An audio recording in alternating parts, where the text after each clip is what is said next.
Então eu vou falar para vocês. Começa aí. A questão do... Bom, agora eu vou falar um pouquinho mais de mim. Eu me tornei vegano há 10 anos atrás. A minha busca começou por alteridade. Na época minha noiva começou a fazer curso de psicologia e no primeiro semestre do curso de psicologia tinha aula de anatomia. Ela chegava em casa e não queria mais comer carne, porque o tecido do animal é o mesmo do nosso, nós também é animal. Então ela se afastou, eu falei, caramba, e eu fui da roça, né? A gente sempre teve no Natal o leitãozinho com rosto, olho e tudo,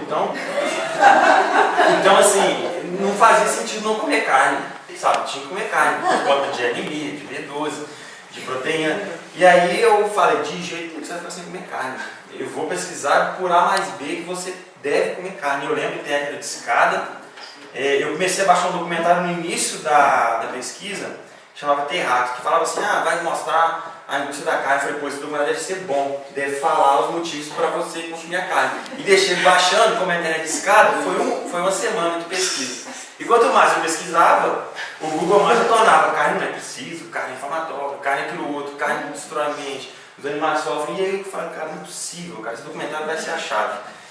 No final do documentário vai dar tudo certo. Aí eu não fiquei repassando para ela não, eu falei, vamos assistir um documentário junto. E foi esse documentário Terraço. Aconselho a vocês assistirem, são cenas fortes, mas são reais. Não adianta a gente ficar fingindo que o mundo é vibrações, pensamentos. É muito bom, gente, faz muito bem pra gente, mas do outro lado tem seres indefesos que precisam de uma mudança de postura nossa. Se essa postura não mudar, as coisas não vão mudar, porque quem está no controle manipulando a gente são pessoas que compram até presidentes. Vocês viram aí, a operação chama carne fraca, ficou muito famosa. Estou usando de marketing danado, porque o tofu está funcionando muito bem. Esse federal ajudou maravilhosamente. Aí, então assim, a gente tem que ver essas coisas, sabe? E o trabalho do Terraço foi um trabalho de 5 anos. Eles pegavam ativistas, pessoas que já tinham essa empatia, a flor da pele com os animais, e as pessoas trabalhando dentro da indústria farmacêutica, da indústria de circo, rodeio, de abate animal que a gente consome também, que mais? Vestuário. Foram ativistas que fizeram aquelas cenas. Então assim, tem o mínimo de edição possível, e aí vai tomar, historicamente falando, né, também o direito dos animais, que eu vou fazer aqui rapidamente, não vai demorar, porque no final é bom bater um papo sobre, igual a gente está fazendo aqui agora. E aí a gente viu esse documentário no dia 3/9 de 2007, e foi sábado de manhã. Eu lembro que eu chorava igual uma criança, cara. Sabe, aí acabaram de falar que era a questão do trauma da criança, né, que tem o primeiro trauma, antes era muito feliz, e o meu eu fiz o processo inverso. Eu tive aquele trauma e aí que eu comecei a ser feliz. Porque antes eu não era feliz, eu achava que estava tudo bem, que eu estava num mundo que era muito legal, e que o frango daqui novinho, da Sadia vinha e falava, não come no Natal, e você comia e o frango tá feliz, cara. Que loucura é essa, cara? Já pararam para pensar? Todos os animais da indústria, a indústria faz um mascotinho que é o próprio animal, e pede para você comer ele. E as crianças crescem vendo isso, acham normal, cara. Sabe, isso é muito, muito problemático, porque esse é um fator, mas isso se estica para as outras percepções da vida também. E eu vou dar o exemplo do morango. A criança cresce comendo biscoito recheado, com aquele gosto, olhando para fora do morango. Quando chega uma hora que ela está dodói, cheia de problema, não sei o quê, aí vai procurar mudar, a história já está escrita, sólida, ela prova o morango, ela não identifica aquilo como morango. Não parece uma bolacha, não parece um biscoitinho recheado. Então isso não é morango. Morango é aquela coisa que vem no saquinho. Então isso é padrão, eu falei da carne, mas por todos os outros setores. E aí eu chorei muito mesmo.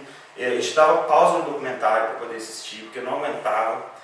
E foi muito forte. Eu lembro que no almoço tinha um dos pratos que eu mais gostava, que a gente cresceu na costa comendo, que era lambarim empanado no fubá. Lá no interior de Minas, isso é padrão mesmo. Não era mais comida, era um ser vivo que estava na minha frente, que por N motivos estava ali, não precisava estar. E aí eu me tornei vegetariano, e aí eu vou começar a responder agora a pergunta que alguém fez, qual que é a diferença, né? Aí eu me tornei vegetariano. O que o vegetariano é? Ele é uma pessoa que vai se basear em se alimentar do reino vegetal. E foi o que aconteceu comigo. Eu parei de consumir coisas do reino animal. Eu já não consumia mais carne nenhuma, de animal abatido nenhum, mas ele tinha uma coisa de leite e ovo. E aí tem várias nomenclaturas. Ovo-lacto vegetariano, que vai consumir ovo e leite, o ovo vegetariano, o lacto vegetariano, que é o que mais tem, é o lacto vegetariano. Mas são apenas rótulos que às vezes até incomodam as pessoas, eu nem gosto muito de usar. Eu acho que são seres que estão a caminho, sabe? Se é uma pessoa que é vegetariana, ou que é ovo lacto vegetariano, eu acho que ela está a caminho de uma mudança significativa para o planeta. Porque, não sei se alguém tem, eu vou colocar aqui os dados de impacto ambiental, é enorme, sabe? É inacreditável o que acontece na indústria de abate animal. E então essas são as diferenças, né? Só que o que o vegano faz de diferente? Ele tem o mesmo tipo de alimentação, é baseado em vegetais, 100%, não entra nada. Uma pessoa que é vegetariana e consome leite, laticínios, ou ovo, então ela não é vegetariana, aí seria um ovo lacto vegetariano. O vegetariano por si só, pela dieta, ele já não consome nada de origem animal. Mas essa pessoa que é vegetariana, geralmente ela não se preocupa, por exemplo, em ir em um rodeio, às vezes comprar uma coisa de couro, às vezes não pesquisa a mínima para ter um cosmético que não é destado de animais, sendo que tem hoje uma indústria crescente para atender essas pessoas. Geralmente são produtos de beleza que não tem plástico na composição, são pessoas que procuram empreender de forma justa, desde quem planta, sei lá, a castanha do Pará, que vai ser feita naquele shampoo, até quem compra, até quem revende. Então é uma nova consciência de mercado também que vem nascendo. O veganismo traz isso tudo junto, sabe? Parece que não. O cara que for vegano e se implicar com isso tudo, gente, ele está muito desinformado. Pode falar para ele procurar, pode dar meu WhatsApp, não tem problema nenhum. Ele está queimando o fio de desenvolvimento, sabe? Pode fazer o WhatsApp, pode dar, porque é cruel, cara. Eu perguntei aqui se tem alguém conhecido, que a maioria, assim, a gente empolga, sabe? Você descobriu a verdade. Nossa, alguém deu um exemplo aqui, eu não vou lembrar. Me ajuda aqui, pô, eu tô meditando aqui e vocês continuam fazendo as coisas tudo errado. Então é isso, sabe? Você tenta falar para as pessoas não fabricar paz, mas elas continuam violentas. Paz é essa, sabe? Você tem que acolher a pessoa. Lá em casa, esse lance que eu estou falando de ter na dieta o leitãozinho no Natal, com o rosto e tudo, e olho e orelha, era real, eu cresci assim. E aí que eu fui ver como é que foi. Aí eu comecei a pensar, mas Jesus não estava falando de vida, de fraternidade, de amor. Cara, aquele animal tem uma história. Vocês vão ver que no decorrer parece que isso é fronteira para a gente reconhecer esses direitos. E aí, pela via da empolgação, nos primeiros 6 meses, depois dos terráqueos, eu era um xiita mesmo, eu queria explodir açougue. Aí eu sabia a hora que todo mundo ia chegar em casa e colocava terráqueos. Pra todo mundo passar em frente dele. Dizem que esse é um dos mais chocantes. Não, assim, pra você ver mesmo como acontece. E aí eu passava, e aí eu tava vendo, minha família estava me abandonando. Os meus amigos, meu ciclo social, tudo estava me abandonando. Eu falei, mas realmente, esse pô, tá certo, sabe uma verdade incrível, não tá tratando quase animal nenhum, mas não vai adiantar nada, não, eu sozinho, cara. Aí que eu comecei a cozinhar. Aí foi mágico. Comecei a cozinhar, comecei a amar mais, aí que eu entendi o que significava essa questão de direitos animais. Eu cresci na roça e eu tinha um cemitério, pasmem, era de beija-flor. Eu esperava o pomar florir, pegava o meu estilingue e ia matar beija-flor. Eu só matava beija-flor. Pegava um cadáverzinho, colocava lá na covinha e via. Não, eu tenho muito. A diz é grande, tá? Pode ver 10 anos. Por isso você tá pagando o carro legal. Não, muito. Aí assim. Eu vi que, cara, você está fazendo uma coisa igual. Só que você está dando pedrada no coração da sua mãe, no coração dos seus irmãos. Na casa são 5 irmãos. Todos 2 filhos. Meu pai e minha mãe cresceram na roça. Trabalhavam com gado, explorando porco, explorando galinha. Era o que eles tinham para fazer. Não nos culpos de jamais. Tanto nesse passado dos 10 anos, 4 dos meus irmãos se tornaram vegetarianos. Eu nunca pedi nenhum deles para ser. Foi tudo pela via do exemplo mesmo, do amor. Muita compaixão. Cada vez que um se tornava vegetariano fazia um bolo floresta negro que eu adoro fazer. Se alguém quis se tornar, a gente mata, também faz. É incrível, tá? A feijoada, aí o Vinícius tem que coordenar. Até feijoada, bolo de floresta. Não, mas é incrível, cara, porque aí é a questão de cozinhar com amor. Sabe? Ele não ficava falando, cara, não. O animal ele vai ter um êmbolo no cérebro por 2 segundos, vai bater, ele está sentindo tudo. Ele viajou horas com sede, com frio, com fome, e isso você está com essa energia toda. Eu não precisava falar aquilo, porque eu não precisava destruir aquilo, eu precisava construir outra coisa nova. E nesses 6 meses que ele destruía a coisa, não dava nada certo. Quando eu comecei a construir outra coisa, que eu não me prendia mais na cena do animal sofrendo, e sim na cena dos meus familiares felizes, dos animais que nem vão nascer, porque a gente vai precisar consumi-los. Então, as coisas começaram a andar. Nossa, as portas se abriram, é questão energética mesmo, e fluiu demais. Então, assim, o vegano tem essa questão, sabe? Ele é político também. Na minha cidade, por exemplo, a gente conseguiu proibir rodeio, conseguimos proibir animais em circo e também o transporte de carroça. O transporte de carroça foi a coisa mais emblemática que aconteceu, porque a gente mexeu com uma coisa cultural lá em Minas e que muita gente ganha o pão dali. E são pessoas que não têm instrução. Aí eu falei, pô, galera, agora é hora de mostrar o que é o veganismo. Entendeu? Porque a gente não vai maltratar animal nenhum. Esse é o mandamento 01. Então como é que a gente vai deixar os caras sem emprego? Eles são animais também, é uma espécie, homo sapiens. Você não pode maltratar os homo sapiens. Aí a gente criou dentro da lei uma sugestão onde haveria uma transição de 5 anos, haveria documentação de todos esses animais, de todos esses carroceiros, e dentro de 5 anos eles teriam vaga em qualquer curso técnico que eles quisessem para seguir qualquer profissão, que era muito mais digno do que ficar lá ganhando dinheiro picado, e aí muitas das vezes eles não têm garantia de serviço nenhum, geralmente boa parte é alcoólatra também, e aí, enfim, o prazo está acabando, eu acho que é o ano que vem, muitos deles se emocionam, porque realmente o dia que eles achavam que ganhava fácil lá era uma trabalheira danada, tinha que ficar obrigando o animal a fazer aquilo, e agora não está, agora eles se formaram, sabe? Vai trabalhar em uma série de cursos bacanas lá que eles aprenderam, descobriram. Outros não, até hoje briga e tudo, mas aí é um caso que a gente não tem controle. Então, assim, essa é uma diferença, sabe, do vegetariano para o vegano. O vegano ele vai se esforçar para tentar não ajudar a acontecer esse mercado de exploração. E aí, a minha palestra, a nossa palestra, vai falar sobre o direito, o que podemos fazer. Né? Essa aqui é uma pergunta, o que podemos fazer. No final, vocês vão ter a resposta, mas a gente vai fazer um pequeno colapso na mente. Primeiro, direitos humanos. Vamos falar como é que surgiu a questão de direitos humanos. Para a gente entender o que o direito dos animais hoje está sendo para o mundo. Tá? Tem um videozinho, é bem bacana. Esse aqui é a continuação do Terráqueo, mas ele é muito mais breve, não vai ter cena forte nem nada. Vai ficar tranquilo. Tá? Embora eu esteja morrendo de vontade de contar. Mentira! Eu falei com ele, falei, amado, não Amor. A primeira frase está escrita assim, ó. Primeiro, não havia direitos humanos. Opa, será que eu consigo aumentar aqui um pouquinho? Aqui, ó, assim, ó. Aqui. Não. É que eu acho Não, que não, era negócio- era o teu ali, não? Aí você volta pro dictado. Não, ele vai voltar. Ah, tá. Eu que demoro. Mas aí está escrito ali, ó. Primeiro, não havia direitos humanos ou seja, Ele sai. Human or otherwise. não vale, né? If you were in with the right crowd, you were safe. But if you weren't, then you weren't. Until a man named Cyrus the Great decided to change all that. After conquering Babylon, he did something completely revolutionary. He announced that all slaves were free to go. He also said people had the freedom to choose their religion, no matter what crowd they were a part of. They documented these words on a clay tablet known as the Cyrus Cylinder. And that was the birth of human rights. The idea spread quickly to Greece, to India, and eventually to Rome. They noticed that people naturally followed certain laws, even if they weren't told to. They called this natural law, but it kept getting trampled by those in power. Not until 1,000 years later, in England, did a king agree that no one can overrule the rights of the people.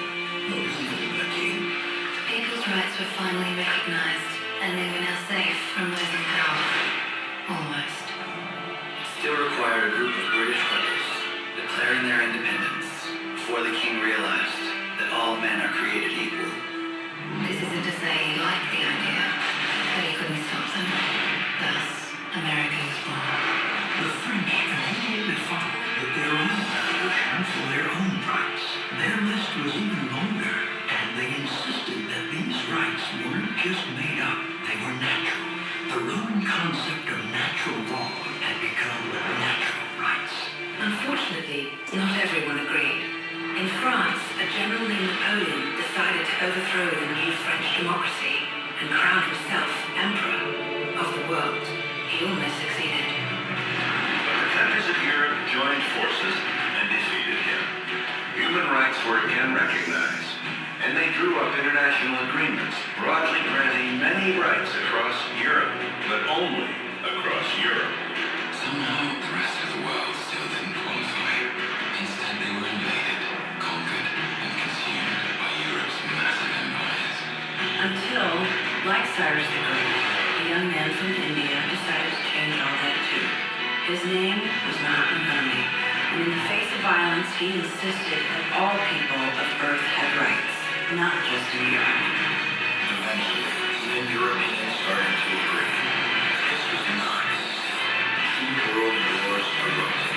Hitler exterminated half the Jewish population of Earth in horrifying Nazi death camps. All told, 90 million people died. Never had human rights been so terrifyingly close to extinction.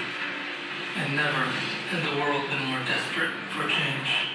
Accordingly, the countries of Earth banded together and formed the United Nations. Their basic purpose was to reaffirm faith in fundamental human rights, in the dignity and worth of the human person. But what were these human rights? Were they the proclamations of Cyrus, the natural laws of Rome, the declarations of France? Everyone seemed to have a slightly different idea of what human rights should be. However, under the supervision of Eleanor Roosevelt, they finally agreed on a set of rights that applied to absolutely everyone, the Universal Declaration of Human Rights. The French concept of natural rights had finally become human rights. So, to summarize, first only the fortunate ones had any rights, until one person decided that other people should have rights as well. Except not everyone agreed. And it took a few thousand years of fighting and declarations and more fighting until everyone finally concluded that human rights should apply to all. And one would think they all lived happily ever after. Except for one problem. If people have the right to food and shelter, why are 16,000 children dying of starvation every day? One every 5 seconds. If people have freedom of speech, why are thousands in prison for speaking their minds? If people have the right to education, why are over 1 billion adults unable to read? If slavery has truly been abolished, why are 27 million people still enslaved today? The fact is, when it was signed, the Universal Declaration of Human Rights did not have the force of law. It was optional. And despite many more documents, conventions, treaties, and laws, it's still little more than words on a page. So the question is, who will make those words a reality? When Dr. King marched for racial equality, he was marching for rights that had been guaranteed by the United Nations for almost 2 decades. But still, he marched. When Nelson Mandela stood up for social justice in the 1990s, his country had already agreed to abolish such discrimination for nearly 40 years. But still, he fought. Those who fight today against torture, poverty, and discrimination are not giants or superheroes.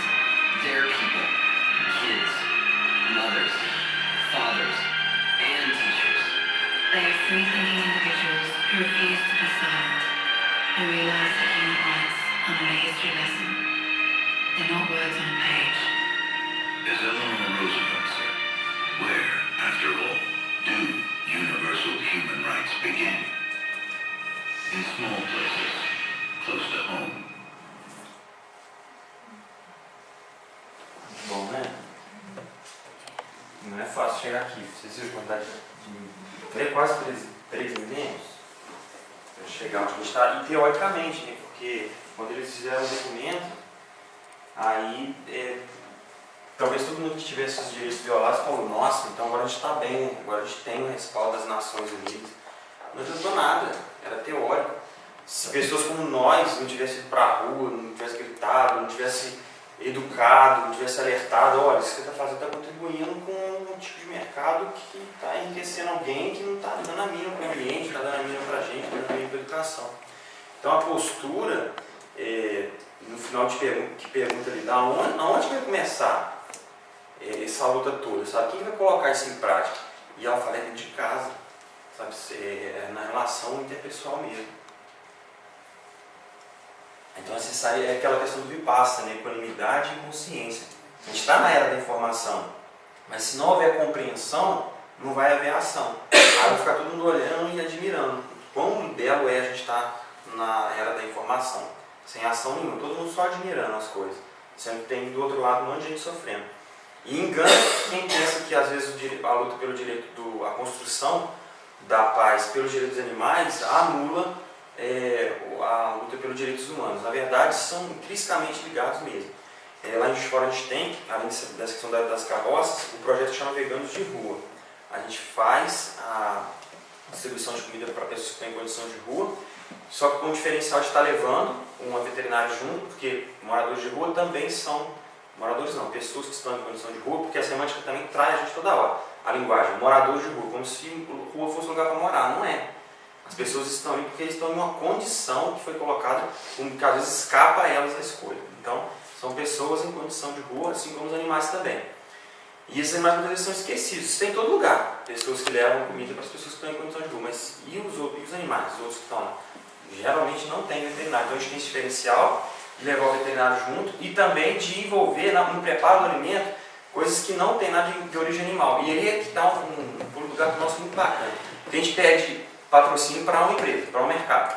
E aí fala, pô, mas eu não posso doar o leite em pó, cara, pra vocês fazerem o chocolate quente? A gente fala, não pode. A pessoa fala, não, pô, eu vou doar esse que eu posso doar. Fala, não, tudo bem.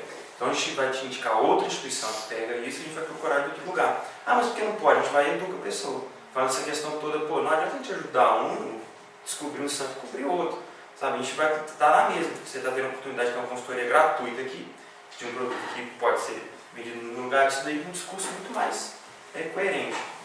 E é muito bacana, as empresas estão mudando, tá? Isso é mais interessante. Pela via da conversa mesmo, sem imposição nenhuma. Agora eu vou fazer a mesma coisa, só com os direitos dos animais. Infelizmente eu não tenho esses recursos, né, que o pessoal do Unity teve. Eu fiz só muito tempo bem safadinho aqui, só pra... Começou 700 a.C., Pitágoras, o pessoal você já deve conhecer, né? Pitágoras, né? Um rapaz muito bacana. Ele falava da transmigração das almas. Foi a primeira vez que alguém falou, cara, se vocês continuarem comendo animais, vocês não vão conhecer a paz não. Aí ele já estava se esbarrando na questão do budismo, no negócio de evolução das almas e tudo. Eu acho que o espiritismo bebe também um pouco nessa fonte aí. E eles eram vegetarianos mesmo, cara. Assim, eles eram mais do que nós, mais do que veganos, porque eles nem feijão comiam. Vocês sabem disso? É porque eles não sabiam da mãe que deixou feijão de molho para diminuir o fitato na pré-germinação, então gerava muito gases, aí eles associaram alguma coisa maléfica e tal. E ele não comia. Era sério, cara. Os pitagóricos, podem procurar, tá? Higienistas mesmo, o pessoal se preocupava com a saúde, não só. Aí não é um direito dos animais ainda, claro que não. É uma preocupação com eles. Tipo assim, nossa, se eu comer uma alma que está evoluindo, eu tô ferrado depois, então eu não vou admitir. Tipo assim, ainda era uma coisa antropocêntrica. O que movia o cara ainda era uma autodefesa, não era uma alteridade. Mas muito legal, tá? Vai pesquisar isso aí. Tem um livro lá em casa, pô, fenomenal. Eles são muito bons mesmo. Aí depois vem logo Aristóteles, né? Um pouco mais tarde. E aí Aristóteles não, Aristóteles já era mais de direita mesmo. Ele não estava nem dos animais não, cara. Animais eram racionais mesmo, foram criados para a gente explorar. E também genial, Aristóteles fenomenal. Grandes estudiosos dessa época, da Grécia Antiga, dizem que se ele tivesse vivido um pouquinho mais, ele tinha feito o que Darwin fez, sabe? De ter ligado a ramificação da evolução. Porque ele estava nesse caminho, viajava muito, coletava muitas amostras, né? Agora, tem um dado interessante, ó, porque esse aqui era vegetariano, né?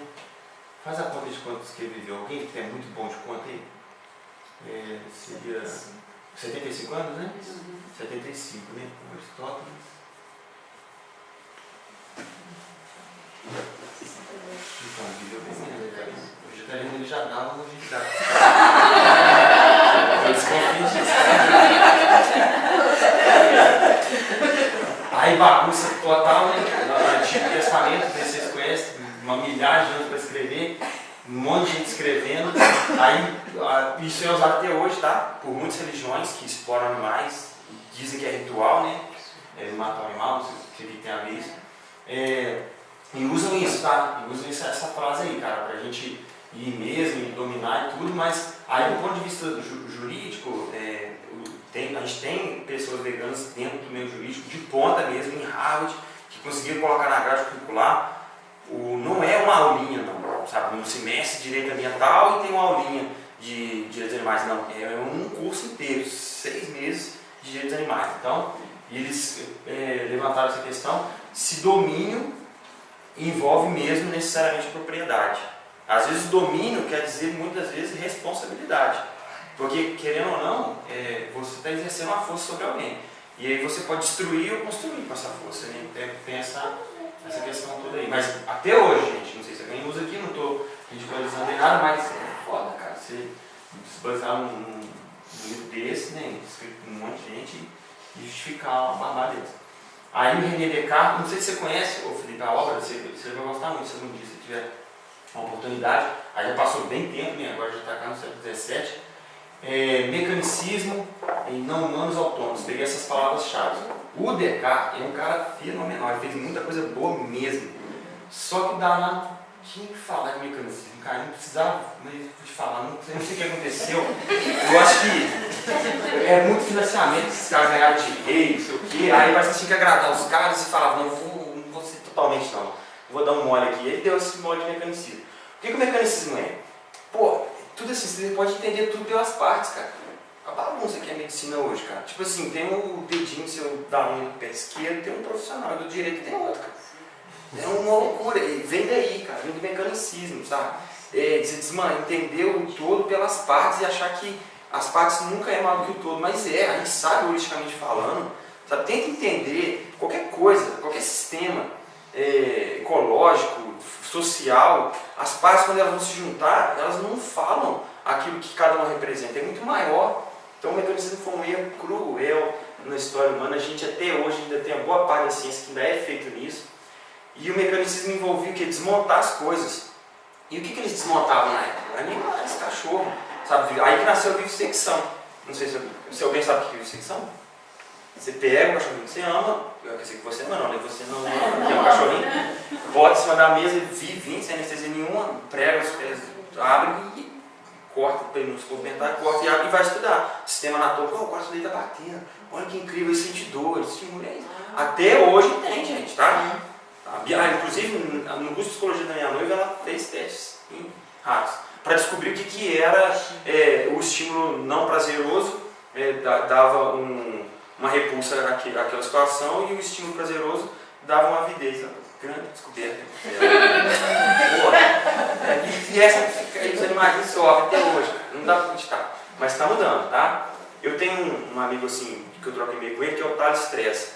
Ele resgatou, ele ficou sabendo que ia ter essa aula na graduação de biologia, ele invadiu o lugar, pegou o cachorrinho, correu com ele pelo campus afora, não pode imaginar a cena, foi expulso, teve um monte de complicação jurídica, não teve problema, ele conseguiu dar a volta, e foi para a Europa, se formou, voltou para o PhD, hoje ele dá aula lá em Minas, e criou um site que chama R1, qualquer aluno de qualquer graduação que for exposto na situação de explorado animal, ele tem mesmo as janelas jurídicas para não só participar das aulas, como a faculdade tem que obrigatoriamente te oferecer um meio similar que não envolva nenhum animal. Olha só que revolução, né, que esse rapazinho fez.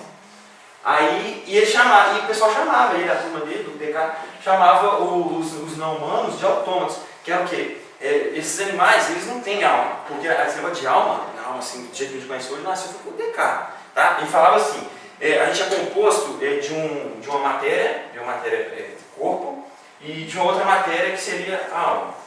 Só que é o seguinte, para as duas existirem, tem que ter o quê? Interseção, já que a gente é composto das duas matérias. Inclusive, foi isso que quase fez ele perder o financiamento lá. Porque o que aconteceu? O pessoal da ANOVA perguntar para ele, onde é que está isso, cara? No corpo. Você vira aí, todo mundo do avesso, abre, costura, onde é que está a interseção entre a alma e o corpo, sabe? Se existe uma terceira matéria, essa terceira matéria deve ser composta de um pouquinho de cada coisa, né? um pouquinho de espírito e um pouquinho de carne, né? E aí surgiu o negócio da glândula pineal, bafafá, todo mundo adora, e inclusive o veganismo desintoxica mesmo, tá comprovado, dieta baseada em plantas, ó, deixa o pineal brilhando, muito bom.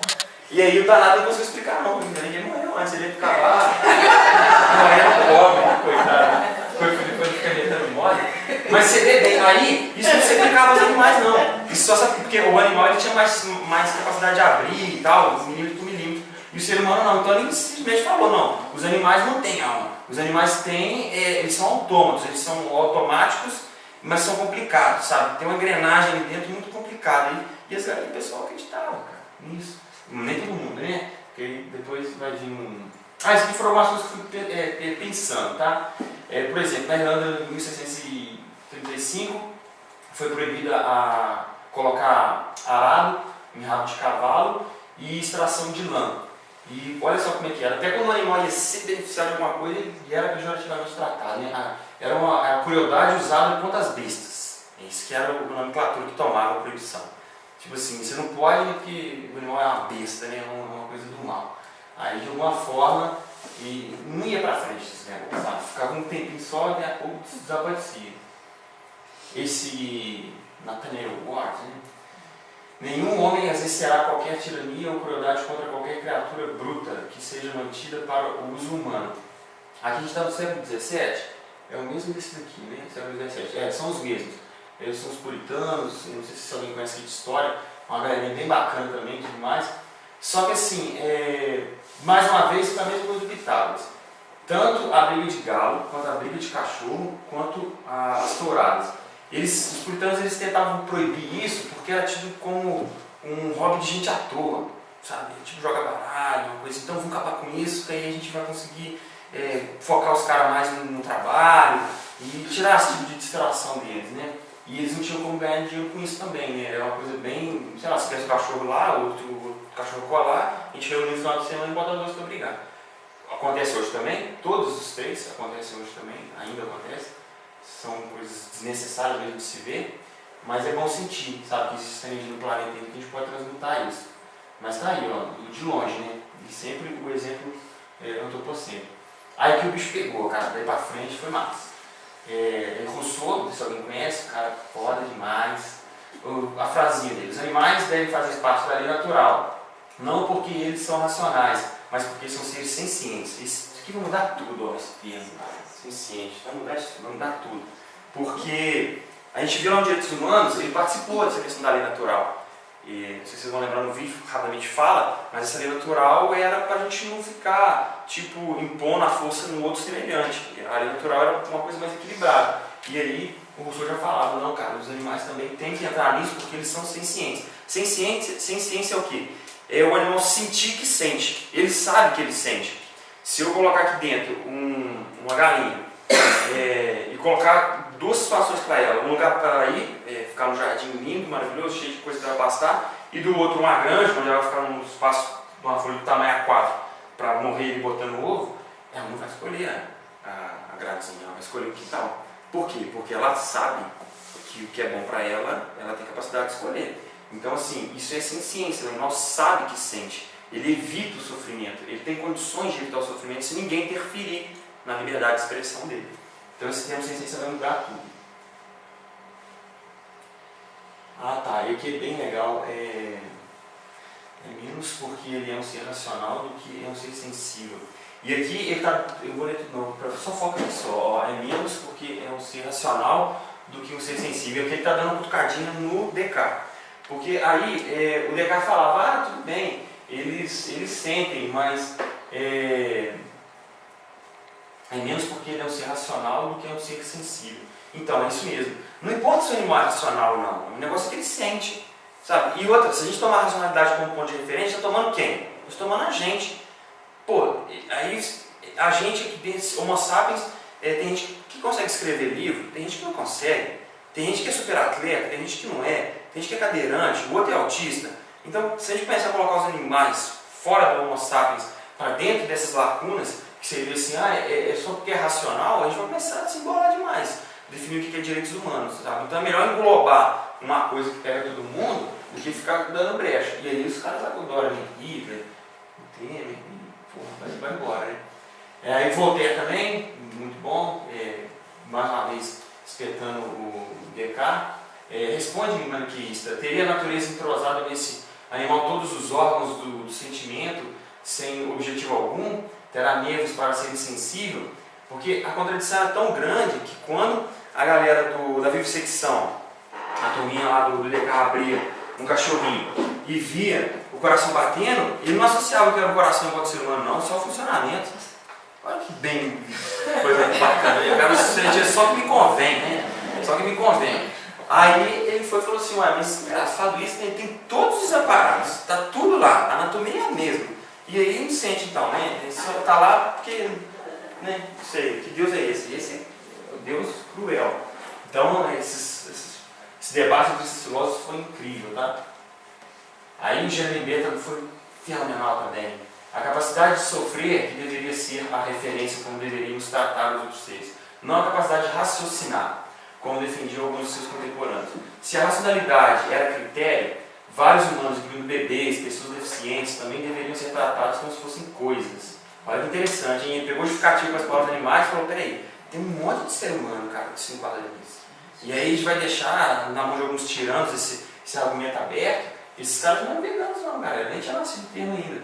Ele pode ver que são pessoas inteligentíssimas, eles tinham tempo para criar, para lapidar a história humana, sabe? Muitas das coisas que a gente faz hoje vem desses caras aí, o raciocínio deles, tá? Isso é muito importante mesmo. Século XIX começou a nascer, né, as primeiras sociedades de proteção animal. Estudiosos que passaram cada vez mais a se preocupar com o direito dos idosos, dos necessitados, das crianças e dos portadores de deficiência mental. Essas preocupações então foram estendidas aos animais. Aí era a questão do estudo lá para lapidar os direitos humanos, já começava a englobar o direito dos animais também. Os animais se enquadravam nisso, sabe? Que toda criatura viva, humana ou não humana, tem mais direito de usar seu próprio corpo do que qualquer outro ser. E é o nosso dever promover felicidade e igualdade a todos os seres. Isso aqui é fenomenal, porque a gente está falando de liberdade do outro. E a gente vai parar para definir liberdade, a gente vai partir de coisas básicas, como locomoção pelo espaço, não agredir a anatomia desse ser. E, em resumo, é o quê? Seria não ofender a integridade psicológica e física. Atendido esses dois patamares, pronto, aí a gente vai ter... O que acontece muito, na verdade, muito do discurso, é que o animal que é criado para o abate, óbvio, a desculpa é que ele nasceu para aquilo, né? Uhum. Diferente do nosso cachorrinho. Perfeito. Que a gente tem um carinho por ele e uma relação sentimental por ele, né? Essa é a desculpa que eu sempre desculpo. Como quem diz, aquele animal lá, a gente não tem esse sentimento por ele, então a gente está liberado para consumir ele. E só os que a gente tem sentimentos que a gente vai liberar dessa matança. Isso. Né? Usa muito mesmo. Eu passei um episódio da minha vida que foi bem chocante, foi só alguns segundos, mas foi terrível. Eu estava fazendo curso de gastronomia e eu já levava os meus potinhos de sementes germinadas para o lanche, no intervalo. Então, eu entrei mesmo. E todo mundo falando de linguiça, de salsicha, de bacon que é importado não sei da onde, e o foie gras, que não sei o quê. Mas depois eles tomaram nada, não vou explicar para vocês. Aí, eu lá com meu potinho de grãos germinados, né, lentilha, trigo e tal. E aí, assim, o pessoal me escorraçava mesmo, cara. Ficava com um patinho feio lá. Eu sei, deve ter uns 6 anos, mais ou menos. Eu ficava lá no cantinho, comendo meu ranguinho lá e tal, e a galera lá, lanchando, conversando sobre as novas carnes do mercado e tudo. Mas o que aconteceu foi o seguinte, por curiosidade, as pessoas se aproximaram de mim. Falaram, o que é isso que você come, cara? Então, eu comecei a falar sobre a questão enzimática, como é que conserva a pele, o cabelo. Aí já fui estratégico, né, velho? Vou falar como é que faz bem pro ser humano. Né? E aí fui levando, de repente no intervalo eu tava dando palestra pra almoçar. Foi muito massa isso. E E aí teve um deles que falou comigo, pô, Léo, se você não quer cozinhar, cara, se você não quer mexer com animal, nem fica aqui, cara, aqui não é pra você. Imagina, é um bullying mesmo extremo, sabe? E aí foi foda, cara, porque eu não pude concluir o curso, né? Meu pai teve um problema de saúde, eu saí, continuei estudando, fiz amizade com o coordenador do curso, depois eu voltei lá e dei uma palestra pra eles. Essa palestra vocês nem queriam ver, não. Aí eu só falei de foie gras, não sei se vocês conhecem, é o fígado do ganso. Falei de vitela, que é o bebezinho do bovino, né, que muito cruel, e qual o outro ícone? É o foie gras, a vitela e a alva de peixe. Falei dos 3. A sala começou igual tá aqui, tinha umas 30, 40 pessoas, no final tinha 2 ou 3. E eu falei com ele, eu fui aluno desse curso, fui muito mal entendido aqui, agora eu vou trazer para vocês um bolo Floresta Negra. No final, se esse caso vão gostar, o bolo vai ficar na mesa assim, mas só tem que ficar até o final da palestra. Aí eu lasquei os slides, tinha vídeo, e aí foi bem bacana. Aí, obras aparecendo durante a história, animais que possuem o mesmo direito natural à vida e liberdade que os humanos, contestando fortemente a visão mecanicista de Descartes, ou como eles chamavam, né, de cobra neocartesiana, que realmente fez um desserviço aí. Aí esse sim já era vegetariano, o Schopenhauer, que puder olhar a biografia dele, um cara muito massa, né, um malucaço, vale a pena, abraçava cavalo no meio da rua, o cara era muito bom. Cai a antiga noção do reino animal, que veio unicamente para benefício do homem e prazer, né, benefício prazer. Schopenhauer, muito bom mesmo. Aí nasceu a Sociedade Vegetariana, a primeira sociedade, ainda vegetariana, com o objetivo de apoiar e representar e aumentar o número de vegetarianos no Reino Unido. Isso aqui é muito importante, isso aqui eu acho que é a chave do movimento dar certo, sabe? Eu sou ativista, eu me considero aí uns 9 anos que eu sou ativista, eu já fiz tudo dentro do movimento, e a única coisa que dá certo é apoiar, cara. É igual, eu não estou falando, é só uma analogia, tá gente? Não estou falando que vocês estão depressivos, não. Mas é igual dizer a pessoa quando está com depressão, não adianta, cara, você falar o que você quiser. É preciso de presença, de abraço, de exemplo, não adianta. E é assim que tem mudado. Eu perdi a conta de quantas pessoas a minha postura tinha influenciado, nós deu uns 30 e poucos, mais ou menos, de pessoas que já tinham mandado mensagem para mim falando que tinha se tornado vegetariano. Eu parei de contar.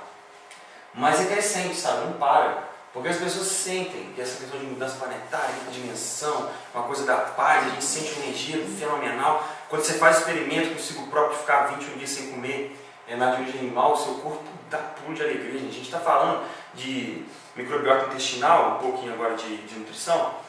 A microbiota intestinal ela é composta por, sei lá, dezenas de tipos de bactérias.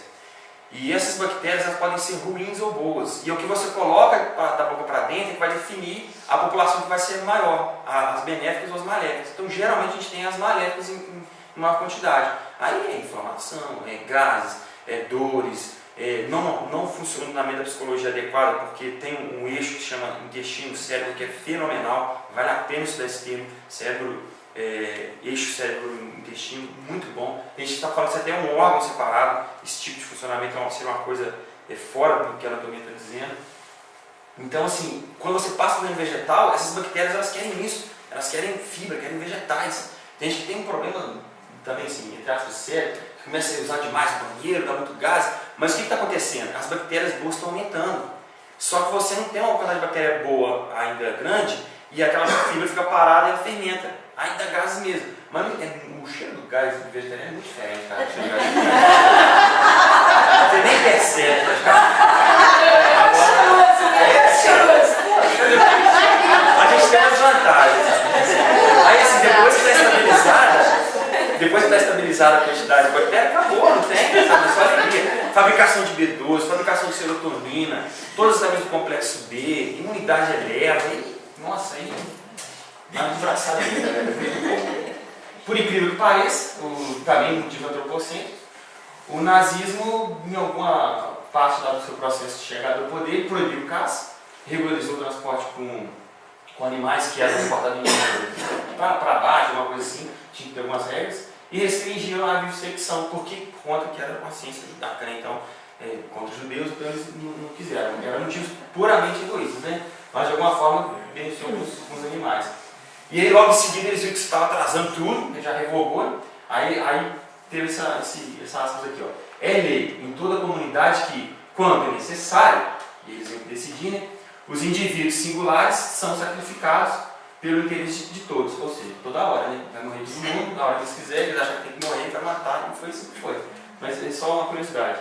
E o Hitler, aliás, vocês vão ouvir, o Hitler, não, mas o Hitler era vegetariano, você vai ouvir isso. Se vocês se tornarem algum dia vegetarianos, começar a divulgar, vocês vão falar, pô, mas o Hitler era vegetariano. Cara, o Hitler foi vegetariano poucos meses, foi por recomendação médica, ele não digeria mais carne, não adiantava nada, o filho da mãe ainda comia escondido a codorninha, fazia cozinhar para ele e sofreu mesmo, sofreu muito de estômago, tá? Ele tem um diário, a cozinha dele tem um diário muito bacana, quem quiser pesquisar depois, é bem interessante.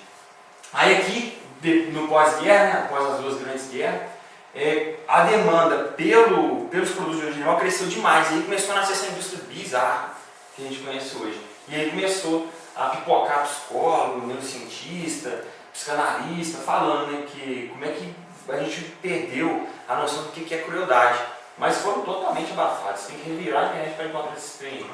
E aí, não era também vegetarianos, eles eram pessoas que falavam assim, cara, pô, a gente está caminhando, olha o que a gente está fazendo com esses animais. Mas eles foram vozes abafadas mesmo, por conta da indústria. Antes, uma família criava 10, 15 galinhas, ok. Aí vendia, comia o que ela precisava e vendia o resto. Agora não, agora dentro de um lugar desse aqui a gente cria 200 galinhas e elas nem se movem mais. Então assim, de uma hora para outra a gente transformou o mundo desses animais em um inferno de verdade, tá? Com todos os requintes de crueldade. Aí começou a vir as pessoas que realmente fizeram a diferença, quando a gente está vivendo hoje colhendo o fruto dele. Esse daí, eu acho que é do direito, Richard Heidel. Ele cunhou o termo especismo, aqui muito bacana, devia ter colocado uma imagem que eu esqueci. É uma imagem que tem assim, em cima um negro, falando que é racismo, né? Embaixo uma mulher, falando que é sexismo, e embaixo um animal, falando que é especismo. A natureza da discriminação é a mesma. O negro ele é inferior ao branco porque o branco julgou que ele é diferente e fraco. Uma mulher é inferior ao homem porque o homem julgou que ela é fraca. E o animal é fraco porque a gente julgou que ele é. A estrutura psicológica por trás do preconceito, especismo, racismo, sexismo é o mesmo. Muito bom, tá? Peter Singer, esse cara escreveu o primeiro livro realmente enfático sobre o direito dos animais, já descrevendo a crueldade toda da indústria, né, de produção e conceituando mesmo coisas bem interessantes. Vale a pena, já foi esperado, porque ele ainda defendia uma coisa de utilitarismo, tipo assim, se for para desenvolver um medicamento para curar milhares de pessoas, então vale a pena, sabe? Então ele não tinha essa questão da libertação animal por completo, ele tinha a questão do utilitarismo. Se for útil, ainda vai poder, sabe? Ele tinha essa brecha ainda. Esse rapaz muito bacaninha, esse senhorzinho, Paul, o Donald Watson, ele em 44 fez o termo vegano. Agora, pela primeira vez na história, ele vai ter o termo vegano. Até então, não tinha, né? Ele aproveitou a palavra vegetarian ou vegetariano, ele tirou do meio as letras e aproveitou só o início e o fim. Aí vegano e vegan em inglês. Ele fazia parte daquela sociedade vegetariana que a gente viu lá atrás e tinha tempo também de pensar o danadinho. Começou a raciocinar dentro do movimento vegetariano e começou a falar, cara, será que é o suficiente a gente não consumir só carne e ainda participar da indústria de leite, de ovos? Ele começou meio que uma revolução dentro do movimento vegetariano, foi expulso, obviamente. Foi expulso, não teve problema, formou a sociedade vegana e cunhou o termo veganismo. Esse foi o rapaz que fez o melhor vegano. O Tom Reagan já morreu esse ano. Ele cunhou esse termo aí, sujeitos de uma vida.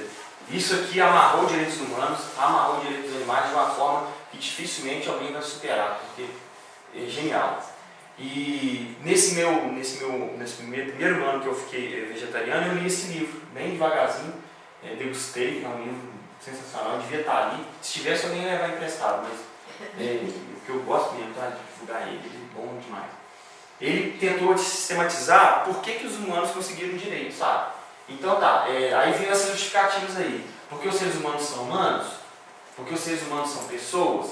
Porque os seres humanos são autoconscientes? Porque os seres humanos usam a fala? Porque os seres humanos vivem uma vida em comunidade moral? Porque os seres humanos têm alma? Porque Deus nos deu esse direito? Todas essas perguntas aqui na obra deles são invalidadas. Nenhuma vale. Nenhuma vai ser universal. Todas têm defeito argumentativo. E a única que não teria seriam os sujeitos de uma vida. Ou seja, eles têm interesse na própria vida deles.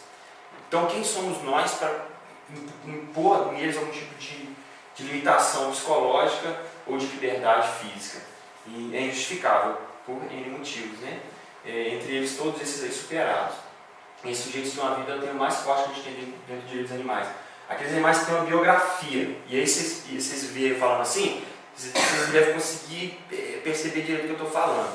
Ele tem uma biografia animal? Pô, você está falando isso, que ele tem, sei lá, ele tem o melhor amigo, cara. Ele tem hora para ir beber água. Ele tem coisas que ele gosta de fazer. Porque a gente não pensa sobre as vacas, cara. A gente acha que a vaca nasceu para dar leite só, sabe, para ser abatido e ser amém.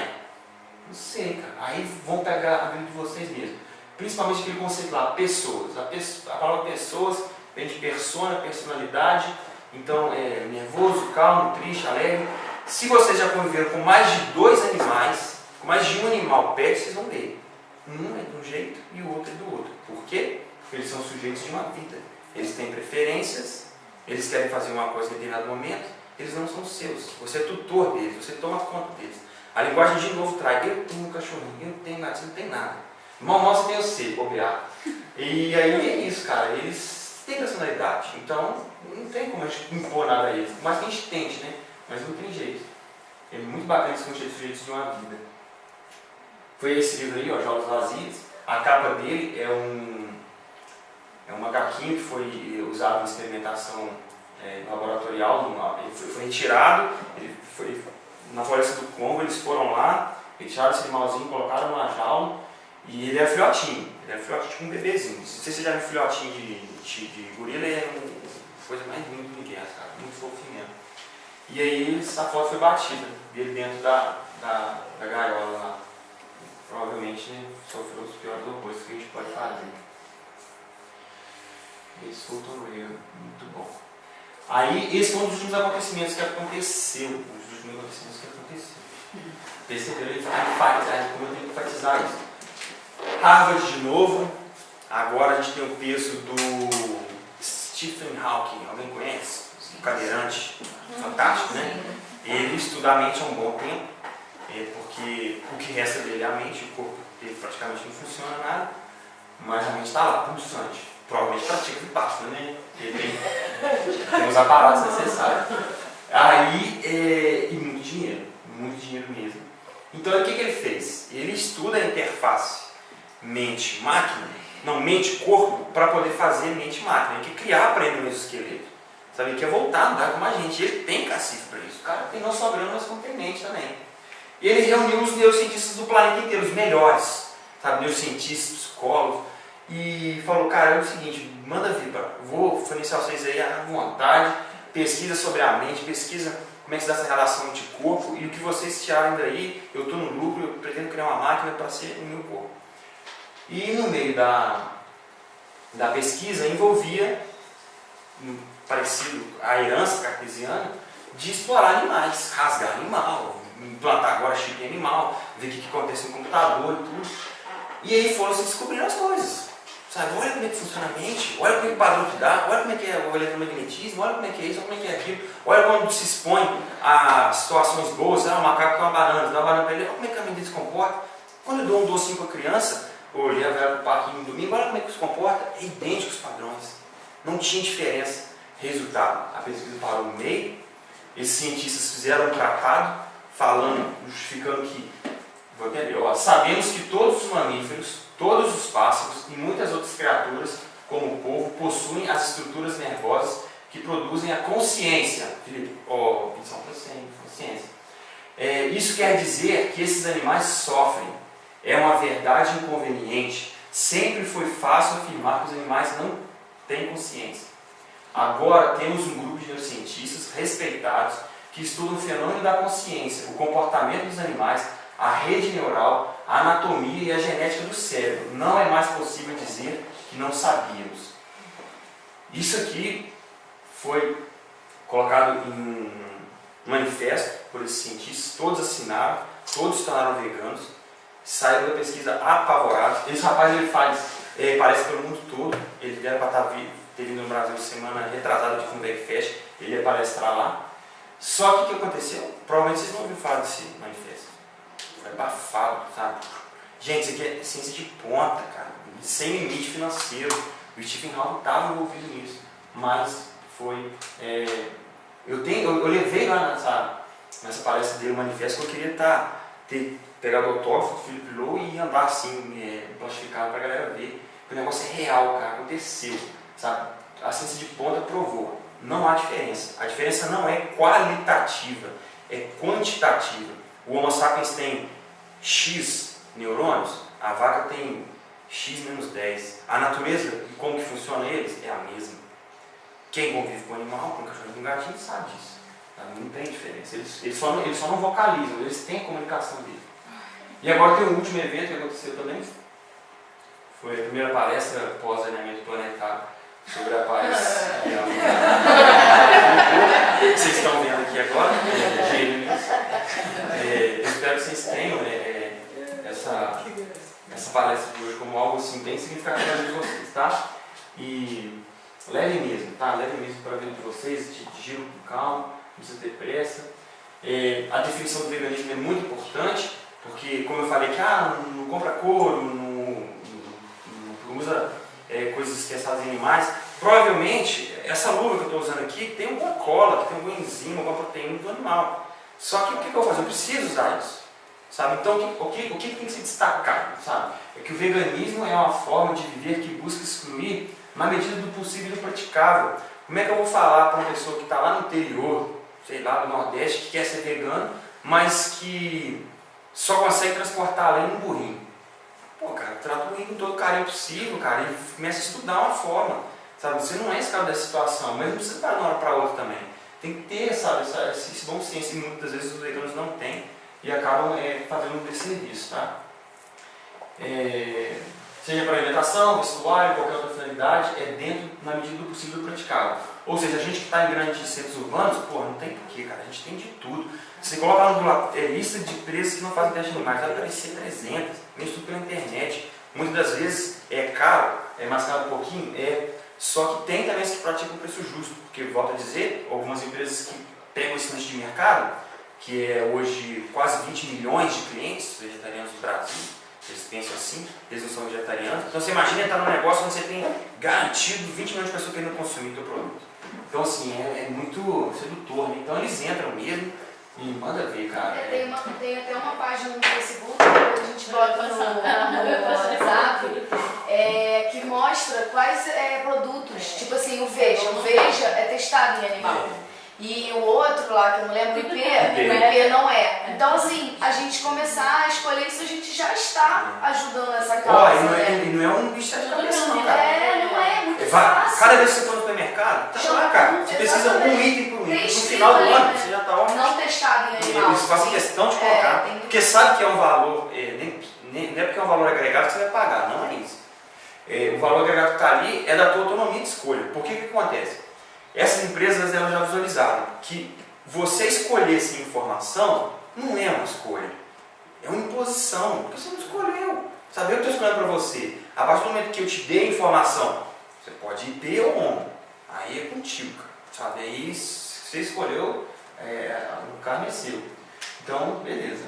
Dos veganos junk food, que é a galera que come mesmo batata frita até não poder mais, aos veganos frugívoros, que é eu lá no lanchinho, no curso de gastronomia, e todos mais entre eles, né, que tem todas as variações, há uma versão de veganismo para todos os gostos. No entanto, uma coisa que todos nós temos em comum é a dieta baseada em vegetais, evitando todos os produtos de origem animal, carne, laticínios, mel, produtos com couro e testados em animais.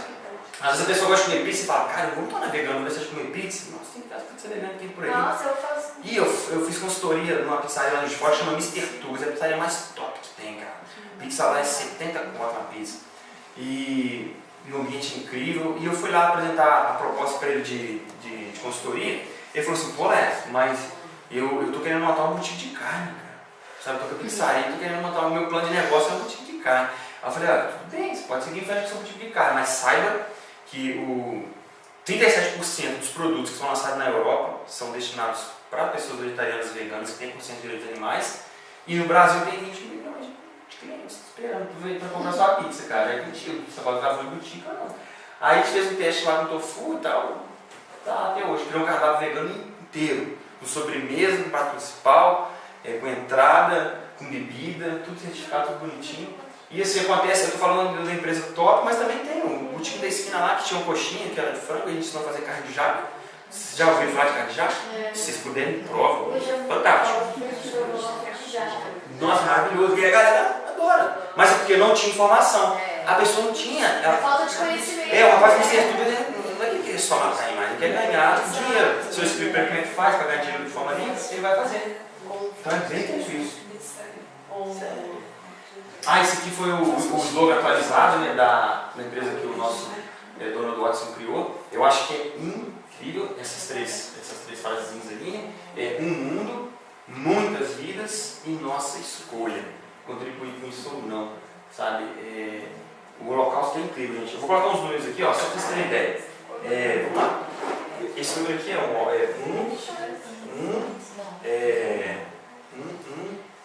acho que é 18. 18. 18. Isso aqui é a quantidade de boi, de porco e de galinha que é morto no Brasil por segundo. Isso aqui é um outro dado. 15 mil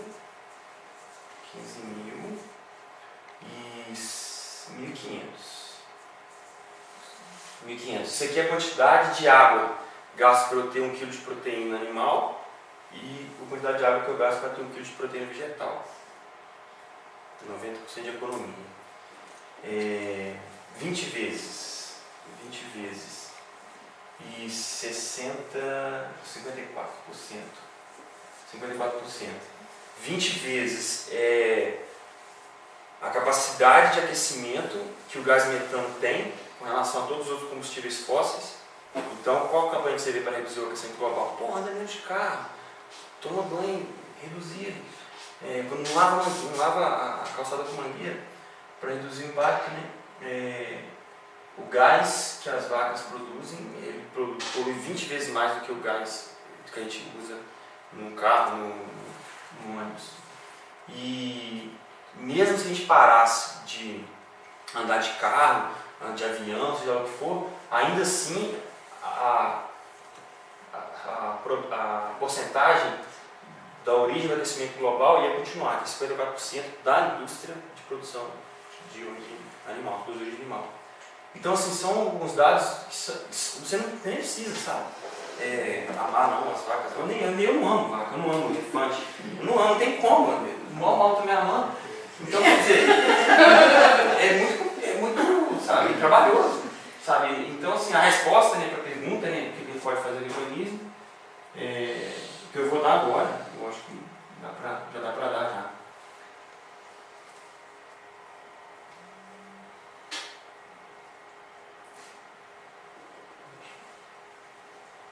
É só isso a resposta. Tá? O que a gente pode fazer com relação ao veganismo é isso.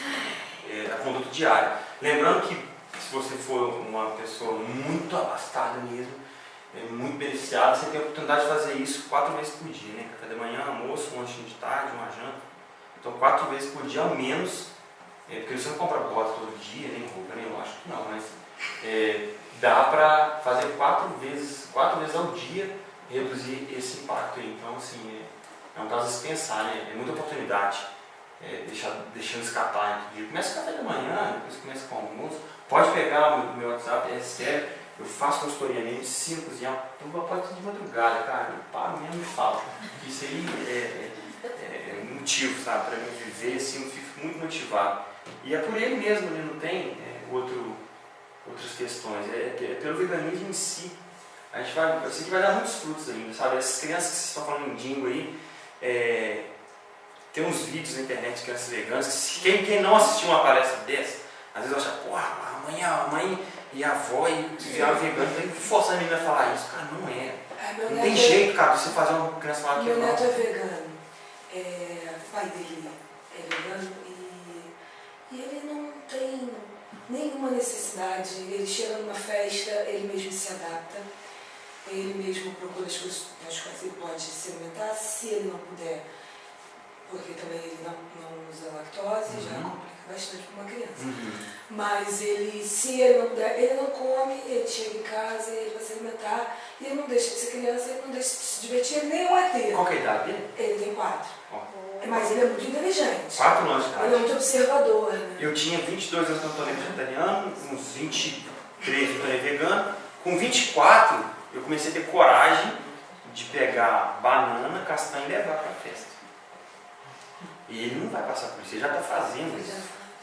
E eu cheguei agora de comer banana na rua, cara. Tava um gordoso assim, peguei sacolinha de banana, eu ficava com vergonha. E todo mundo comendo coxinha, chips, não sei o quê. Eu falava, cara, ninguém tem vergonha em eles, cara. Não é você. Come a banana. E sabe o que aconteceu? A mágica? As crianças no ponto de ônibus, ávidas pelas frutas. Na hora que você abre assim, gente, isso aqui é fruta que é cor, cara. Sabe? Chips de tarona, né? Que trouxe aqui. Mas eu observo uma mudança muito grande. Demais. Num aniversário, numa festa de aniversário dele, as crianças já perguntam, isso que tem lactose? Gente, olha que postura. Eu fico assustada, sério. Fenomenal. Gente, quem é esse ETzinho que trouxe pra festa? Uma criança de 3 anos. Deixa eu só aproveitar um ensejo, que é o seguinte, eu passo muita dificuldade com a minha filha, porque desde que ela nasceu eu tento dar para ela o que eu não tive, que foi essa educação com base na consciência. Não porque os meus pais não quiseram, porque eles me criaram da melhor forma que eles poderiam. Mas fica um apelo para os pais e avós, porque a nossa criação foi que avô é feito para estragar. Não faça isso. Mentira. Por favor, encarecidamente, só de falar isso meu corpo já estou sentindo até calor. Isso me dói de uma forma quando um avô chega e fala rindo. Eu falo, você não ama o seu neto, você diz isso. É muito sério isso. A alimentação é a coisa mais séria, é o maior legado que a gente pode passar para uma criança. Então, consciência na hora de tratar as crianças com quem vocês convivem. Porque uma coisa é vocês acharem bonitinho comer, achar que vai sofrer, a criança vai ler do engano. Se começar a programar agora sim, aonde está a mudança, ela não vai existir. E a maior desculpa é tipo, mas tá aí, tu tá vendo todos os amiguinhos dela comer, né? Mas tadinha, vai sofrer. Não vou dar nenhum Sofre brigadeirinho. mais Normalmente é isso, né? Sofre mais quando come. Mas, André, eu queria te... Não, fica à vontade, pode perguntar. Eu quero te pedir uma luz, eu sei que a gente está já, né? Quando eu virei vegetariana, eu ainda não sou vegana, mas quando eu virei vegetariana, um questionamento que fazem muito, porque na verdade nem é a gente, né? A gente está lá comendo a nossa comida e as pessoas falam assim, o churrasquinho, você está no churrasco, eu não deixo de ir nos lugares. Perfeito. Eu tenho a minha consciência que eu não vou comer, mas as pessoas fazem o que querem. E aí fala assim, mas não vai comer? Você fala, não, tô de boa. Tá, mas... Então se tudo tem consciência, tudo tem alma, tudo tem sentimento, plante. E questionam muito isso na gente, tá? Mas e a plantinha? O que você responde? Outro número, bom. 1 para 7. Olha, primeiro, né, só quis dar o link mesmo. Olha que foda isso, cara. Você tem que estar em alguém de gente que não é vegetariana. Eu amo estar aqui, cara. Eu não queria ir em outro lugar, não. Eu tenho milhares de amigos que são veganos, sabe? Pelo Brasil afora, eles me chamam para ir para lá, me chamam para ir para cá. Mas eu quero estar onde eles não estão. Porque é aqui que eu posso, talvez, despertar alguma coisa. E tem umas pessoas que não. Elas começam a ficar antissocial. E eu não quero. Você não é maltratado. Vai, cara. Sabe? Você vai ser zoado, vai ter umas perguntas dessa daí. Sabe? PhD, né, em anatomia, sabe o que é esse sistema nervoso. Aí, quer dizer, você fica aquela coisa assim, você começa a ficar meio que na retaguarda mesmo. Mas qual que é o significado do churrasco? É comer carne mesmo? Ou é encontrar com as pessoas? É confraternizar, né? Tomar. Então, se não tivesse carne, talvez nunca teria encontro dessas pessoas aí. É um troço assim, cara. E isso é muito massa, Estevam, eu tô bem, cara. Isso aí tem que ser sempre colocado também. Aí, vamos passar por lá do cara, né? Super crânio lá. É verdade, a planta sente também dor. A planta corre, na hora que vai pegar ela faz careta, tem olho, tem fígado, tem rim, sente igual a gente. Vamos tratar o cara como se a gente estivesse no mundo dele. Então tá, agora eu não quero mais compactar com nada disso, nem com a morte da planta, que grita ao ser cozida, e nem com o animal, que chora ao ser batido. Eu não quero mais lucro nenhum. O que a gente vai fazer? A gente vai viver de luz, que eu ainda não sei fazer, ou vai comer se alimentar desse volume de massa, né, proteína, carboidrato, dos animais ou das plantas. Vamos escolher o que a gente vai magoar menos, então, né? Já que o rapaz ele é um cara que está comprometido. Todo mundo questiona. Você foi questionado? Claro, demais. Eu tô fazendo aqui o aparato para você sair bem mesmo. Você ficar bem armada. Porque o lance é que esse rapaz está preocupado com a ética. Ele está tão preocupado que ele sabe que a planta sente e não quer magoar a planta. Exatamente. Então, para cada quilo de carne, você tem que matar 7 quilos de biomassa. Então você fala isso para ele. Você fala, cara, você comeu 100 gramas de carne aí, você acabou de assassinar 700 gramas de planta, cara. Vem pro meu lado, cara. Você vai força verde, sacou? Mas assim, na real mesmo, não tem ficar aqui. Os testes foram feitos falando que planta tem ciência, e não sei o que. Nossa, cara, barbaridade total. No site ANDA, Agência de Notícias e Direitos dos Animais, referência no mundo de notícias, o Brasil criou esse projeto. Lá tem os estudos todos compilados, que a planta sente dor, que não sei o que. Aí, nossa senhora, até a mocinha ali fazia testes mais elaborados. E sem fazer, nem sei o que ele fazia por brincar. Mas, gente, se vocês querem perguntar alguma coisa... Tem necessidade de repor a vitamina B12? Olha, esse é um caso que a resposta é sim. Tem. Não tem jeito, outro número. Vamos lá, deixa eu ver isso aqui, cara. Aí, esse número é bem interessante, eu adoro ele. 50, 60, não, 60, 40. Esse número aqui é bem legal. Mais uma vez, a mesma estrutura das plantas. Geralmente também, você provavelmente está questionando por você, mas você vai aparecer na rodinha de amigo lá. Nossa, e a B12, cara? Como é que você vai fazer com a B12? Aí, B12 não tem ligação nenhuma com a dieta que você tem. Sabe? Se é uma dieta baseada em vegetais, se é uma dieta onívora, convencional, você vai ter falta de B12. Assim como você tem falta de... Aqui que é suplementado no sal, iodo, ferro, suplementado na farinha, ácido fólico, são coisas que já são suplementadas. Aí já começa o mito de que, então a dieta artificial não pode suplementar. Não, tem que suplementar, assim como tem o ferro, tem o suplemento, o ácido fólico e o iodo. E o que eu estou querendo dizer com isso? Que é um problema da estrutura social que a gente construiu. É um problema de saúde pública, falta de B12, de ácido fólico, de ferro e de iodo. É um problema de saúde pública. E quem fala que não, apresenta esses dados aqui, ó. 50% dos veganos e vegetarianos têm falta de B12 e 40% das pessoas que têm dieta convencional. Em países de primeiro mundo, onde eles levam a sério as estatísticas, você inteirou 50 anos, meu filho quer nem saber qual é a sua religião. O rapaz vai passar suplementação de B12. Você vai suplementar. Porque aí tem a questão do organismo ficando envelhecido e perder algumas habilidades. Então lá é normal. E aqui não, a gente fica cheio de onda, é barato, é fácil suplementar, não tem efeito colateral nenhum. E é uma colherzinha de sobremesa que você vai consumir a sua vida inteira de B12. Se você ficar sem ela, você está arriscado daqui a um tempo você nem andar. Sabe? Então é muito cruel, cara, o que eles fazem com essa questão da B12, fica demonizando. E aí, pega vocês que estão aqui, o exame de B12 vai custar uns R$30.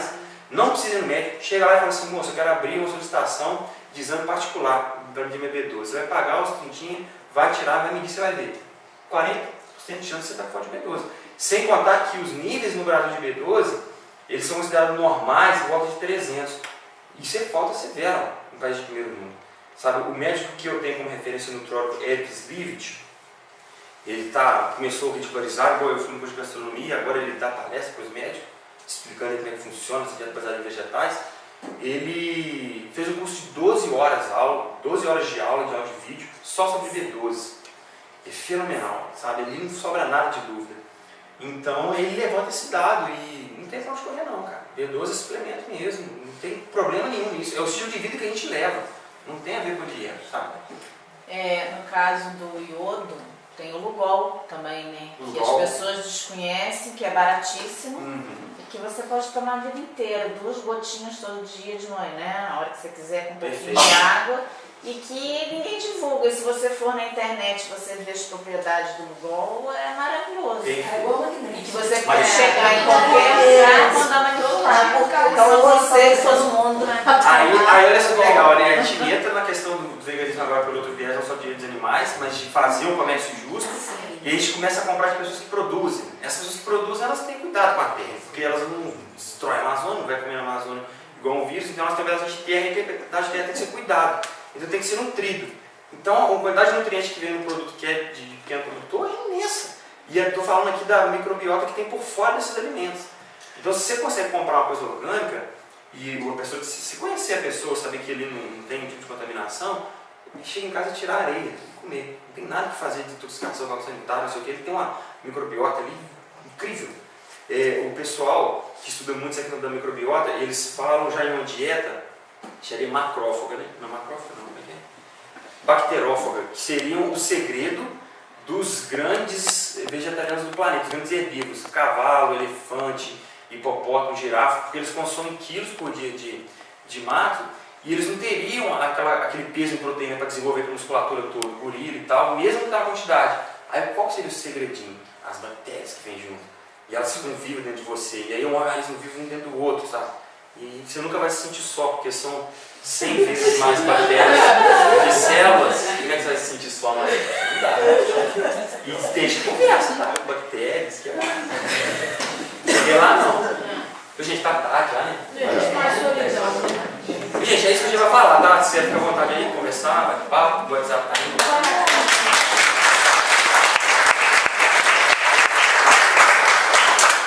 Vamos só fazer uma roda para agradecer por esse dia, por essa expansão da consciência e overdose.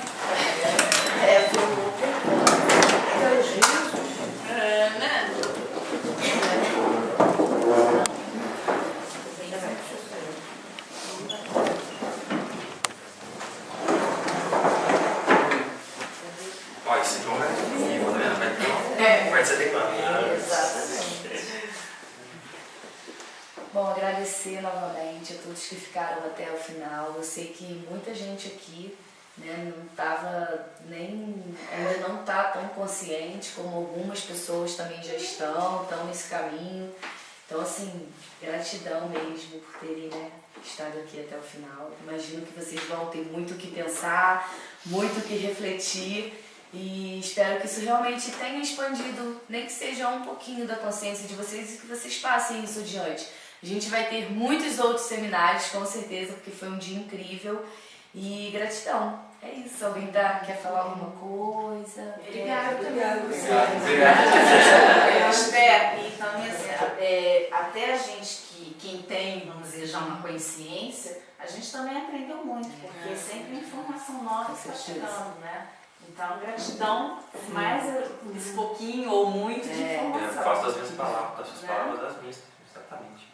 Nunca sai, você nunca encontra com uma pessoa, por mais aparentemente ignorante que ela seja, e sai sem levar alguma coisa. Né? O tempo todo é assim.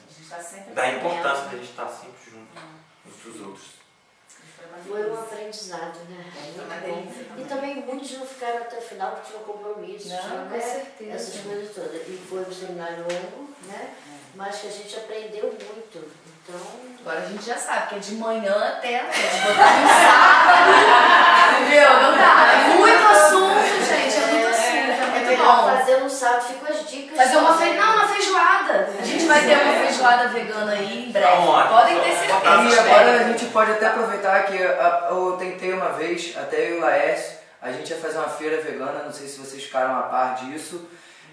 Mas infelizmente não deu muito certo, porque dependeu seria uma feira com expositores e tudo mais, e aí depois a gente até tentou fazer uma feijoada que também não vingou muito, aí a Esther veio com essa questão da expansão da consciência, que foi bacana que a gente conseguiu falar da alimentação. Então às vezes com essa força aqui, antes era tipo eu e o Laércio sozinho tentando criar um movimento vegano em Friburgo que não vingou. Faltava alguma coisa, então quem sabe as coisas vão caminhando. E quem sabe a gente não pode daqui a alguns meses criar esperar da feira E vamos, vegana pra gente pode ter levar isso certeza a nível que- prático, sabe? Os cosméticos muito legal. veganos, e seria justamente essa ideia de trazer um movimento que Friburgo tem mó E solo acreditar que fértil, tem, literalmente. entendeu? pra A isso. gente não duvidar que vai ter, nós vamos ter com certeza essa feijoada vegana, nós vamos ter com certeza essa feira vegana, porque foi assim, desde o início eu falei, nós vamos ter esse seminário, nós vamos ter, ele vai ser da melhor forma possível, ele foi sem estresse, ele foi tudo no amor, tudo com pessoas aqui se doando, ninguém recebeu para estar aqui, ninguém foi pago, sabe, ninguém tá aqui, né, porque, vou fazer para levar meu nome, não, muito pelo contrário. A gente está aqui justamente porque a gente sabe a importância de saber isso tudo, né? Então acho que a gente pode rezar um Pai Nosso só para... Afinal de contas, eu acho que essa expansão da consciência que se propôs aí, né, é muito mais além do que só a alimentação, ou a yoga, né, ou dentro de cada um, a meditação. Eu acho que isso aí, assim, a gente mexe com o que o mundo está precisando, né? Da consciência não só individual, mas coletiva. Sim. E aí realmente vem as palavras do Mestre, né? De Jesus. Exatamente. Que não era nada disso que ele pregava, né? De Só amor. carne, de ganância, de crescimento aí de todo mundo, que a gente possa sair daqui e espalhar isso aí. E com certeza a gente ajudou o planeta nesse momento. Só da gente estar aqui de coração, emanando essa luz que a gente está, com certeza o planeta se elevou nesse momento. E esse fim de semana já era um fim de semana muito, né, Especial. Exatamente, especial, uma energia muito forte rolando. Então, muitos momentos vão vir assim. Foi de propósito? Não, você acredita? Ia ser em outra data. Não, peraí. Tá pra rolar esse seminário. Eu queria falar isso o tempo todo e não tinha oportunidade. Telepatia, falaram, e sincronia e tal. A Rosa e o Vinícius. Ontem, eu estou vindo um processo muito complicado na VGY, de trabalho extremo, e aí teve ontem de dia, eu não consegui. Só ontem de noite, por volta das 18 horas, que eu falei, agora eu posso me programar para ir para lá. Aí eu mandei mensagem pro Vinícius, falei, Vinícius, olha, é o seguinte, acabei de olhar aqui, e o telefone já estava chamando, eu falei, não vou mandar essa mensagem. Eu tô aqui, não sei qual hora que eu vou, e na hora que eu desliguei era o Vinícius. No telefone eu atendi e estava perguntando como é que eu ia. Aí primeiro telepatia, né? Aí depois de madrugada, eu tomando um ônibus, já era quase 2 horas, se não me engano, aí você vai me enviar mensagem, vai ser bom amanhã, não sei o quê. Doideira, dois momentos assim, como é que você sabia? Tá, muito ressonância Nós demais. estamos todos conectados. Tinha que ser mesmo do jeito que foi. Eu acho que eu falei, né? Tudo nós falamos, foi muito amor, né? Cada um doou um bolo, doou fruta, doou isso. Sim, eu queria muito agradecer ao Valdemir, que doou as frutas da mercearia. Queria agradecer o Arnaldinho, né? Laércio, Ana Rita também, que trouxe os pães. Pô, a Eliana que abriu esse espaço sagrado, né? Que é sagrado mesmo, é o que ela fala. Ela não abre esse espaço para qualquer pessoa, para qualquer equipe. Ela quis saber quais palestrantes vinham, né? Porque não é simples assim abrir um lugar, né? E isso, ainda mais nesse momento que a gente está lidando com muitas energias, né? Então, a gente criou uma egrégora muito linda aqui. E depois a gente vai disponibilizar os eu vou disponibilizar online pelo Transbord. Então, assim, sigam lá. Todo dia eu boto mensagens de canalizações, de arcanjos, mensagens de autoconhecimento, autoestima, tudo isso. E aí eu vou disponibilizar, sabe quando aparece? Inscreva-se gratuitamente. Então eu vou disponibilizar todas as palestras pra gente mandar o link para todas as pessoas que a gente conhece, que precisam ver essas coisas. Eu vou agradecer do outro lado, então. Sim. Como ouvinte, né? Como espectador do dia. Eu estava no centro semana passada, né? Que eu vou toda segunda. Aí você fez o convite. E acho que eu estou numa fase da minha vida que eu estou procurando amor. Só amor. Recebeu. Né? E eu normalmente passo meus fins de semana no Rio. E me programei para ficar, que tinha o aniversário de um amigo que ia fazer 50 anos. Eu falei, não, eu tenho que ir. Junto com isso, eu achei um voo de parapente que eu queria fazer, porque eu tava no aniversário dele, ele começou um monte de vela, eu fui lá pro alto do morro bom, vou fazer uma semana que vem, eu venho aqui voar com você. Descobri aqui em Friburgo que eu ia fazer no Rio. E estou aqui hoje o dia todo e em nome disso eu tenho que agradecer, né? A gente é completo, só sonho realizado. Que bom, eu fico Obrigado. muito feliz, porque essa é a missão do Transborde Amor mesmo, levar isso aí pra vocês. Expansão do amor mesmo, né? Que é o que a gente precisa, é o que existe, a gente viu hoje, né? É muita coisa.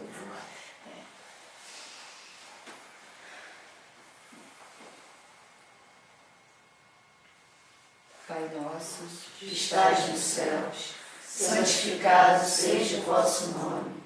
Venha a nós o vosso reino. Seja feita a vossa vontade, assim na terra como nos céus. O Pai nosso de cada dia nos dai hoje. Perdoai as nossas ofensas, assim como nós perdoamos a quem nos tem ofendido. E não nos deixeis cair em tentação, mas livrai-nos do mal. Amém. Eu queria rezar a Maria também, nossa Mãe Santíssima, né? Tão poderosa, que faz um trabalho tão bonito também, espiritual. Então que a gente se coloque no colo dela e faça uma homenagem para ela. Ave Maria, cheia de graça, o Senhor é convosco. Bendita sois vós entre as mulheres, bendito é o fruto do vosso ventre, Jesus. Santa Maria, Mãe de Deus, rogai por nós, pecadores, agora e na hora de nossa morte.